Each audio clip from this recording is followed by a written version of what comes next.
Betting betting betting ಎಲ್ಲಿ ನೋಡಿದ್ರು ಇತ್ತೀಚಿನ ದಿನಗಳಲ್ಲಿ ಬೆಟ್ಟಿಂಗ್ ಮಾಡೋದಕ್ಕೆ ಮುಂದಾಗ್ಬಿಟ್ಟಿದ್ದಾರೆ. ಬೆಟ್ಟಿಂಗೇ ಒಂದು ಜೀವನ ಅನ್ಕೊಂಡ್ಬಿಟ್ಟಿದ್ದಾರೆ. ಸೊ ಈಗ ಕಾರುಣ್ಯ ಲೈಫ್ ನಲ್ಲೂ ಕೂಡ ಬೆಟ್ಟಿಂಗ್ ಕಾಡ್ತಾ ಇದೆ. ಕಾರುಣ್ಯ ರಾಮ್ರಿಂದ ತಂಗಿ ಏನಿದ್ದಾರೆ ಅವರ ಸೇರಿದಂತೆ ಇತರರ ವಿರುದ್ಧ ದೂರು ಪ್ರಕರಣ ಆಗಿದೆ.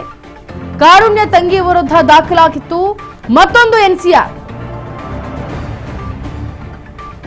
2025 ಆಗಸ್ಟ್ 11ರಂದು ಎನ್ಸಿಆರ್ ದಾಖಲಿಸಿದ್ರು ಕೆಂಗೇರಿ ಪೊಲೀಸರು. ಕಪಿಲ್ ಎಂಬುವವರು ನೀಡಿದ ದೂರಿನ ಮೇರೆಗೆ ಎನ್ಸಿಆರ್ ಅನ್ನು ಹಾಕಲಾಗಿತ್ತು. ಕಪಿಲ್ ಬಳಿ 4 ಲಕ್ಷವನ್ನ ಪಡೆದುಕೊಂಡಿದ್ರು ಕಾರುಣ್ಯ ಅವರ ತಂಗಿ. ನೋಡಿ, ಕಾರುಣ್ಯ ರಾಮ್ ಮತ್ತೆ ಅವರ ತಂಗಿ ಮತ್ತೆ ಇತರರ ವಿರುದ್ಧ ದೂರು ಪ್ರಕರಣಕ್ಕೆ ಸಂಬಂಧಪಟ್ಟಂತೆ ಕಾರುಣ್ಯ ತಂಗಿ ವಿರುದ್ಧ ಈಗ ಆಲ್ರೆಡಿ ಎನ್ಸಿಆರ್ ಆಗಿತ್ತು, ದೂರು ಕೂಡ ದಾಖಲಾಗಿತ್ತು. 2025 ಆಗಸ್ಟ್ 11ರಂದು ಎನ್ಸಿಆರ್ ದಾಖಲಿಸಿದ್ರು ಕೆಂಗೇರಿ ಪೊಲೀಸರು. ಇದು ಕಪಿಲ್ ಎಂಬುವವರು ನೀಡಿದ ದೂರಿನ ಆಧಾರದ ಮೇಲೆ ಎನ್ಸಿಆರ್ ಅನ್ನು ಹಾಕಲಾಗಿತ್ತು ಕಾರುಣ್ಯ ಅವರ ತಂಗಿ ಮೇಲೆ. ಇನ್ನ ಈ ಕಪಿಲ್ ಬಳಿ 4 ಲಕ್ಷವನ್ನ ಹಣವನ್ನ ಪಡೆದುಕೊಂಡಿದ್ರು ಬೆಟ್ಟಿಂಗ್ ಆಗಿ. ಸೊ ಕಾರುಣ್ಯ ತಂಗಿ ಸಮೃದ್ಧಿ ಬೆಟ್ಟಿಂಗ್ಗೋಸ್ಕರ ಕಪಿಲ್ ಬಳಿ 4 ಲಕ್ಷ ಹಣವನ್ನ ಪಡೆದುಕೊಂಡಿದ್ರು. ಕೇವಲ 2 ತಿಂಗಳು ಮಾತ್ರ ಸ್ವಲ್ಪ ಹಣವನ್ನ ನೀಡಿದ್ರು. ಉಳಿದ ಹಣ ಕೇಳಿದ್ರೆ ಪ್ರತಿ ಬಾರಿ ಕೂಡ ಅದು ಇದು ಅಂತ ಏನೋ ಒಂದು ರೀಸನ್ ಅನ್ನ ಹೇಳ್ತಾ ಇದ್ರು, ಸಬೂಬನ್ನ ಹೇಳ್ತಾ ಇದ್ರು ಸಮೃದ್ಧಿ. ಇದರಿಂದ ಬೇಸತ್ತು ದೂರು ನೀಡಿದ್ದ ಕಪಿಲ್ ತನ್ನ ಹಣ ವಾಪಸ್ಸು ಕೊಡಿಸುವಂತೆ ಇದೀಗ ದೂರು ಕೊಟ್ಟಿದ್ದಾರೆ. ಅದೇ ಸಮೃದ್ಧಿ ನೀಡಿದ್ದಂತಹ ಚೆಕ್ ಕೂಡ ಬೌನ್ಸ್ ಆಗಿತ್ತು. ಕಪಿಲ್ ಸಮೃದ್ಧಿಗೆ ಹಣ ನೀಡಿದ್ದ ದಾಖಲೆ ರಾಜ್ ನ್ಯೂಸ್ಗೆ ಲಭ್ಯವಾಗಿದೆ. ದೃಶ್ಯಾವಳಿಗಳಲ್ಲಿ ಗಮನಿಸ್ತಾ ಇದ್ದೀರಾ. ಕಾರುಣ್ಯ ಅವರ ತಂಗಿ ಸಮೃದ್ಧಿ. ಇದ್ರ ಬಗ್ಗೆ ಹೆಚ್ಚಿನ ಡೀಟೇಲ್ಸ್ ಅನ್ನ ನೋಡೋದಕ್ಕೆ ನಮ್ಮ ಜೊತೆ ಜಾಯಿನ್ ಆಗ್ತಾ ಇದ್ದಾರೆ ಲೈವ್ ನಲ್ಲಿ ನಮ್ಮ ಪ್ರತಿನಿಧಿ.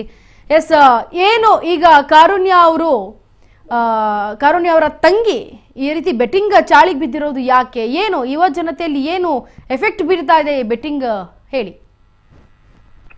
ಈ ಸಲ ನಟಿ ಕಾರುಣ್ಯ ರಾಮ್ ಅವರು ತನ್ನ ತಂಗಿ ವಿರುದ್ಧವೇ ದೂರನ್ನ ನೀಡಿದ್ದು ಈಗಾಗ್ಲೇನೆ ನಿನ್ನೆ ಎಲ್ಲ ಸುದ್ದಿಯಾಗಿದೆ. ಅದರಲ್ಲಿ ಅವರು ಇಡೀ ಒಂದು ಬೆಟ್ಟಿಂಗ್ ದಂಧೆಗೆ ಬಿದ್ದು ಬೆಟ್ಟಿಂಗಿಗೆ ಆ ಒಂದು ಬೆನ್ನಿಗೆ ಬಿದ್ದಂತಹ ಸಮೃದ್ಧಿ ಏನಿದ್ದಾರೆ ಅವರು 25 ಲಕ್ಷಕ್ಕೂ ಹೆಚ್ಚು ಹಣವನ್ನ ಕಳ್ಕೊಂಡಿರೋದು. ಅನಂತರದಲ್ಲಿ ಬೇರೆ ಬೇರೆಯವರ ಕಡೆಯಿಂದ ಸಾಲವನ್ನು ಕೂಡ ಪಡ್ಕೊಂಡಿದ್ರು ಎನ್ನಲಾಗ್ತಿದೆ. ಜೊತೆಗೆ ಕಾರುಣ್ಯ ರಾಮ್ ಕೂಡ ಅವರು ದೂರನ್ನ ಕೊಟ್ಟಿದ್ರು.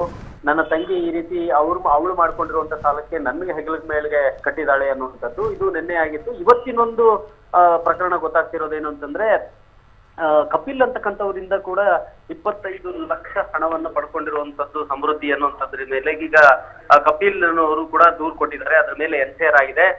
ಕ್ಷಮಿಸಿ, 25 ಲಕ್ಷ ಅಲ್ಲ, ಕಪಿಲ್ ಬಳಿ 4 ಲಕ್ಷ ಹಣವನ್ನ ಪಡ್ಕೊಂಡಿದ್ರು ಅಂತ ಹೇಳಿ ಸಮೃದ್ಧಿ ಈಗ ದೂರು ಕೊಟ್ಟಿರೋದು. ಕೇವಲ 2 ತಿಂಗಳು ಮಾತ್ರ ಸ್ವಲ್ಪ ಹಣವನ್ನು ವಾಪಸ್ ಕೊಡ್ತಾರೆ, ಅನಂತರದಲ್ಲಿ ಕೊಡೋದೇ ಇಲ್ಲ.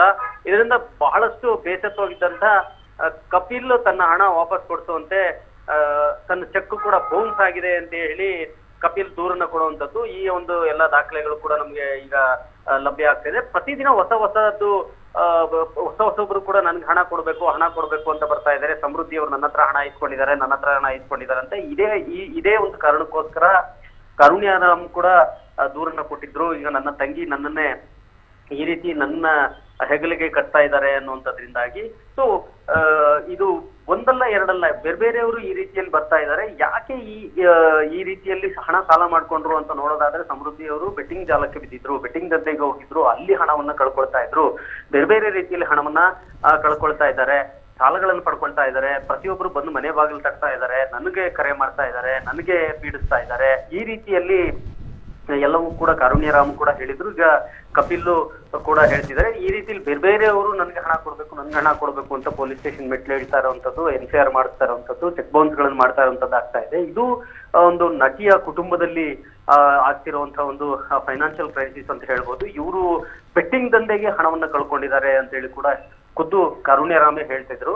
ಸೊ ಹಾಗಾಗಿ ಈಗ ಮತ್ತೆ ಕಪಿಲ್ ಅನ್ನೋರು ಕೂಡ ಈಗ ಎನ್ಸಿಆರ್ ಮಾಡ್ತಿರುವಂತದ್ದು ಕೆಂಗೇರಿ ಪೊಲೀಸ್ ಠಾಣೆಯಲ್ಲಿ ಬೆಳಕಿಗೆ ಬಂದಿದೆ. ಇಂಚರ. ಥ್ಯಾಂಕ್ ಯು ಶಿವು, ನಿಮ್ಮೆಲ್ಲ ಡೀಟೇಲ್ಸ್ಗಾಗಿ.